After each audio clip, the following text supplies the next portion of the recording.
Que eu ia falar pra vocês, não caíram... Se um dia vocês fazerem stand-up e foram bem na primeira, não caiam nessa armadilha, cara. Porque você vai na primeira, você para, pensa, você sobe nervoso, sobe com medo. E isso ajuda a sua apresentação a estar viva. Porque você tá vivendo o momento. Só que aí você se dá bem, eu fiz isso. Aí a segunda vez eu falei, eu já sei fazer isso aí. Fui na lá, segunda? deram risada, agora sabe o que eu vou fazer? Eu vou falar de outras coisas. Aí eu subi lá, foi um lixo. O que era o texto? Eu nem lembro. O meu primeiro texto que eu fiz, que eu sentei, que eu escrevi, que eu pensei, eu lembro. Esse segundo eu nem lembro. O primeiro foi sobre o quê?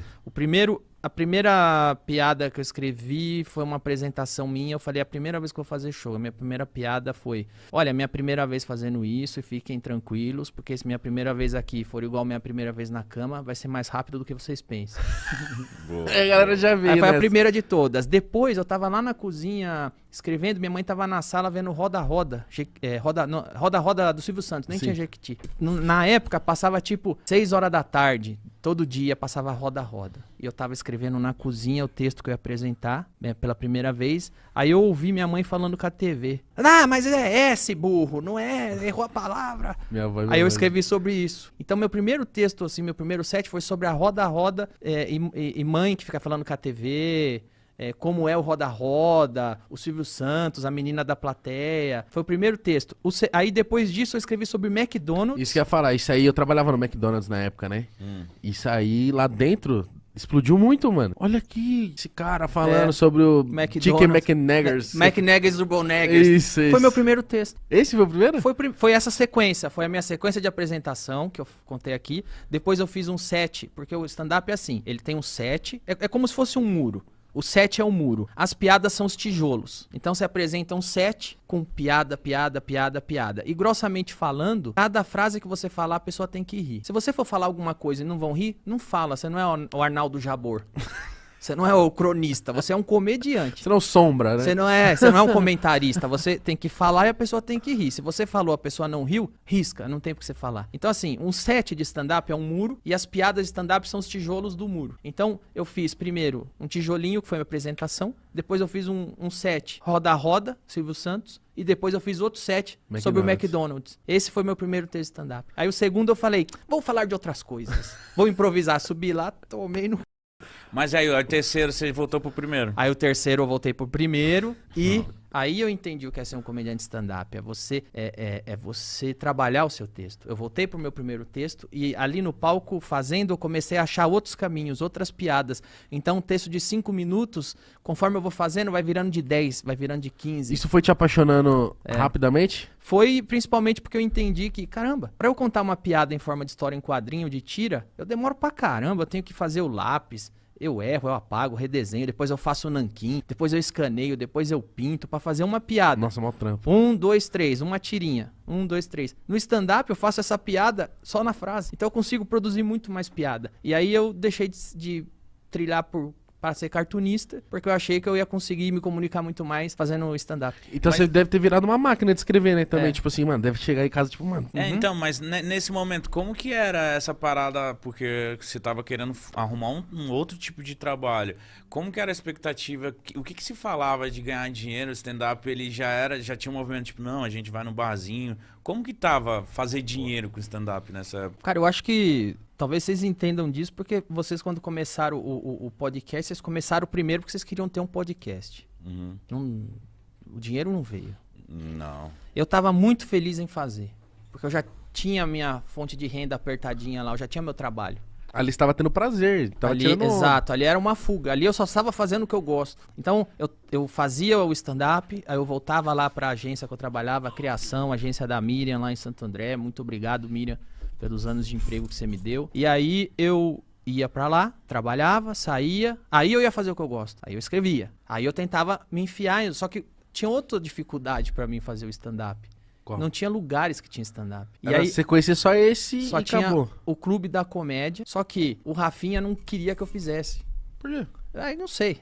Então eu chegava lá no Clube da Comédia, o Oscar faltava, me chamava pra ir no lugar dele. Porque eu tinha uma coisa ruim e uma coisa boa. A coisa ruim é que só tinha o Clube da Comédia. E a coisa boa é que não tinha mais ninguém fazendo. Então você tava sempre sendo escalado. Então quando o Oscar viajava, o Márcio Ribeiro... Puta, o Márcio Ribeiro foi muito legal comigo, assim. Eu tenho muito carinho por ele até hoje.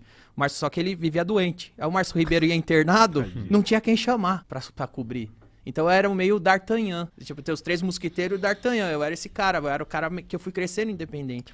Só que chegou uma época que aí o Rafinha não queria mais que eu fizesse esse Clube da Comédia. Aí ele brigou com o Márcio Ribeiro também, o Márcio Ribeiro saiu. E aí o Oscar me chamava, a Marcela me chamava, só que o Rafinha ficava barrando. E aí eu falei, então vou fazer uma noite. Aí eu peguei, fui na casa do Márcio Ribeiro, que não tava mais fazendo também por causa do Rafinha, que tinha brigado.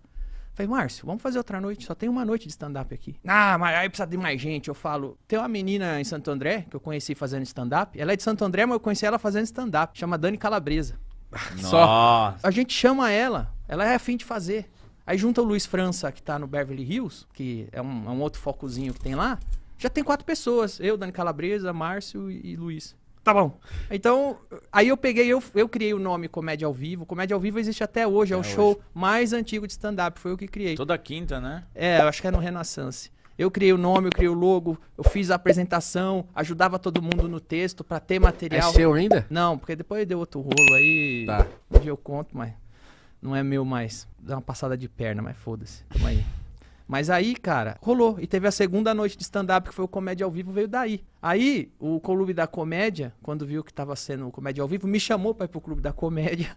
E aí eu fiquei nos 2. Caramba, então você virou uma atração pra pessoa que acompanhava ali, né? Também, tipo, eu imagino que já devia ter bastante pessoas querendo, pelo menos, consumir. Não sei fazer, mas, tipo, mano, gostei disso aqui, quero ver, onde tem São Paulo. Como que era, Danilo? Quanto a média de público? Como que era? Quanto galera ia? Aí deu um primeiro estouro no stand-up, que foi graças ao Diogo Portugal. Foi no Jô? Exato, porque a gente tava fazendo as noites de comédia, assim, só tinha o Clube da Comédia. Aí eu criei o Comédia ao Vivo e o que era uma noite de comédia começou a virar um circuito de comédia. Porque já tinha o comediante ia de um lugar pro outro fazer. Depois eu criei outra noite com o Rogério Morgado, Maurício Meirelles, que era Divina Comédia. Já tinha outra. Então eu acho que fui o cara que mais fundou no início noite de stand-up. Você sentia essa necessidade de ter mais noites? Eu sempre entendi o seguinte, eu sempre tinha medo do seguinte, porque teve a moda do pagode, por exemplo. Aí passa a moda do pagode, não tem mais o circuito do pagode. Então o que eu sempre entendi é que o stand-up comedy não poderia ser uma moda. Por isso que não poderia ficar fechado só no Clube da Comédia. Vamos se consolidar, né? Exato. Ninguém é rei se não tem um reino, certo? Certo. Sim. Você precisa ter um reino, precisa ter tudo funcionando para que quem faça isso aí tenha relevância. Senão, acaba a moda, acabou. Então, sempre fui muito preocupado em construir um cenário e uma cena de comédia. Então, funda uma noite... Abre Comedy Club. Isso te dá muito trabalho, imagino. Muita responsabilidade, muita coisa pra ter que gerir ali e mesmo escrever, né? Levar o público. Mas eu acho que... não, porque eu acho que a grande coisa que eu fiz com Comédia ao Vivo é que durante muitos anos o Clube da Comédia não recebia tanta gente novata, porque tinha essa resistência lá. E quando eu abri o Comédia ao Vivo, eu abri com a mentalidade oposta, porque é DNA do stand-up comedy o open mic. Achar gerações de comediantes. Então, no Comédia... Até pra isso nunca morrer, né? Nunca morrer. E o Comédia ao Vivo, esse show que eu criei, porque eu não podia entrar no outro grupo, virou o canal onde muitos se revelaram. Rogério Morgado, Tortorelli. A segunda geração do stand-up, a terceira, a quarta, veio do Comédia ao Vivo. Porque ali eu fiz um espaço aberto. E ali começou a abrir. E aí o Tortorelli, o Rogério Morgado fundam outra noite. O outro vai, fundou outra... E aí começou a surgir a cena. Então você via a parada e ficava tipo, aí, caralho, tá dando certo. Indo. Mas eu achava demais. O começo do Comédia ao Vivo era toda semana, textos novos? Como que funcionava? Como que era no começo ali do Comédia ao Vivo? Qual que era a ideia? A nossa ideia sempre foi fazer o público rir o máximo possível. E não dá pra fazer o público rir da melhor maneira possível contando texto novo todo dia. Porque o texto de stand-up é uma coisa que você trabalha. Não dá. Às vezes eu vejo assim... Hoje as coisas estão... Não tô julgando colega nenhum, porque os tempos mudaram mas hoje eu vejo assim... O comediante hoje, alguns viram postadores de vídeos, não comediantes que constroem shows de comédia. Mas você não entende que às vezes eles têm que fazer isso justamente pra vender? Eu entendo totalmente, por isso que eu disse que eu não julgo, cara. Porque pra mim é fácil falar, né? Eu já tô com minha carreira. O cara tá começando agora, ele tem que ir lá, tem que postar. E o cara dá certo, o cara ganha o público dele. Mas não, o stand-up às vezes não é só o que você tá vendo no Instagram. Às vezes você vê no Instagram uns resquícios de coisas que as pessoas podem achar que não tem graça. Fala, mas isso aí encheu o saco, isso aí não tem graça. Ah, que bosta piada. Claro, porque você tá na obrigação de postar todo dia. Um material bom, quando você vê um comediante legal, ele demorou muito pra chegar naquilo. Então... Lapidou muito, Lapidou. Você vai, você conta. Se a pessoa não riu, você volta pra casa e repensa a piada. Você mudou uma palavra, né, que já faz toda a diferença. Eu fui muito na casa dos meninos, né, quando eles moravam junto, o Thiago Ventura, o Batata e o Afonso, se eu não me engano, eram eles que moravam junto, assim. E eu já vi eles criando o processo criativo. E eu sempre quis ver. E eu tinha na minha cabeça que o stand-up, mano, era uma grande zoação, zoeira e tal. E aí eu cheguei lá, vi os caras, tipo, mano, sentado assim, ó, tipo, mano, não sei o que, escrevendo, com a cara fechada assim. Aí tinha um lugarzinho onde eles iam lá, como se fosse um palquinho. Aí tinha um caixote, eles subiam, contavam a piada. E via se funcionava pra eles mesmo. Nossa, muito louco. Aí eu falava, nossa, mano, é o processo criativo da parada, tá ligado? Muito louco. É muito, muito, muito louco. Você sabe que